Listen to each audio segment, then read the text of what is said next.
दूल्हा श्री रघुनाथ बने, दुल्ही सिय सुंदर मंदिर माही। नमस्कार दोस्तों, मैं डॉक्टर अनुपमा फलसफा मंच के माध्यम से आप सभी का हार्दिक अभिनंदन करती हूँ। प्रस्तुत हूँ तुलसीदास की महत्वपूर्ण रचना कवितावली की पंक्तियों का हिंदी अर्थ लेकर।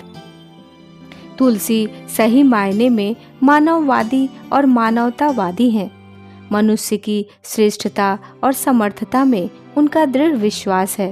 उन्होंने मानव धर्म की श्रेष्ठकर्ता राम आदि पात्रों के लोकहितकारी आचरण और पीड़ितों के प्रति सहानुभूति की निबंधना करके मनुष्य के मनुष्यत्व का प्रतिष्ठापन किया है।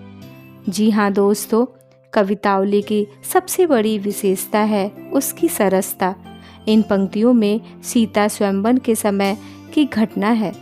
सभी राजा अपने अभिमान में मस्त हैं, परंतु कोई भी धनुष को उठा भी नहीं पा रहा है और राम का स्पर्श जैसे ही धनुष से होता है वह टूट जाता है।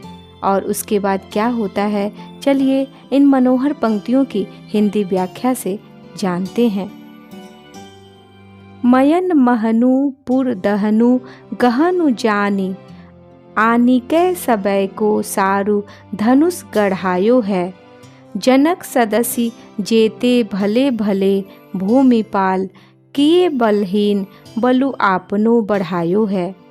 कुलिस कठोर कुर्म पीठते कठिन अति, हठिन पिनाकु काहू चपरी चढ़ायो है। तुलसी सो राम के सरोज पानी परसत ही, टूट्यो मानो बारे ते पुरारी ही पढ़ायो है।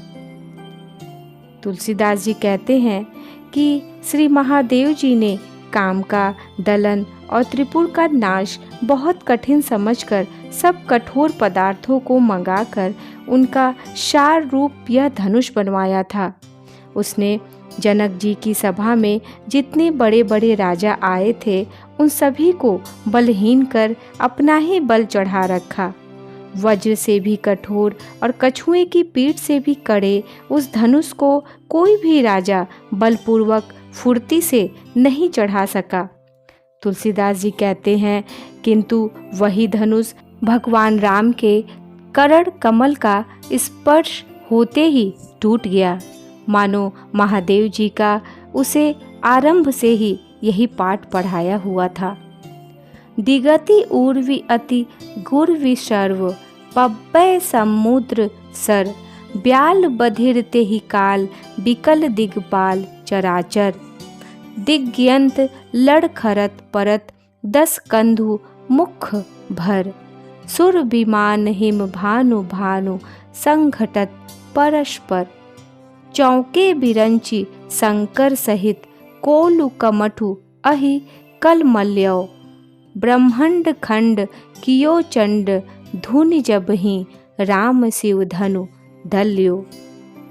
तुलसीदास जी कहते हैं कि जिस समय श्री रामचंद्र जी ने शिव जी का धनुष तोड़ा, उस समय उसका प्रचंड शब्द ब्रह्मांड को पार कर गया और उसके आघात से सारे पर्वत, समुद्र और तालाबों के सहित अत्यंत भारी पृथ्वी डगमगाने लगी।